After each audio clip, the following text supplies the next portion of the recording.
Loyalty কি আসলে? সম্পর্ক থাকলেই বা কমিটেড থাকলেই যে মানুষ লয়াল থাকে তা না। আপনি যখন কাউকে সত্যি ভালোবাসবেন তখন আপনি চেয়েও অন্য কারোর কাছে যেতে পারবেন না। আপনার মন সেটা করতে দেবেই না। সে আপনি সম্পর্কে থাকুন বা না থাকুন, কমিটেড থাকুন বা না থাকুন। কাউকে সত্যি ভালোবাসলে আপনার অন্য কারোর প্রতি টান আসবে না।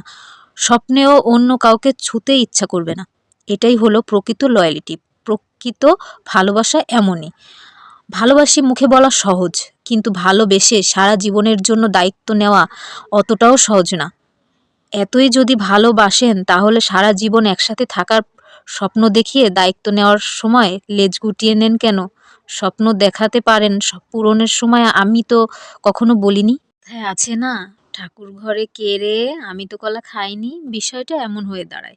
তাই বলছি, যারা এখনো এগুলা থেকে নিজেকে বিরত রাখছেন তাদের জানাই স্যালুট। আর যারা ফেঁসে গেছেন তারা সময় থাকতে সঠিক সিদ্ধান্ত নেন, সঠিক হাত বেছে নেন। Thank you. Comment share please.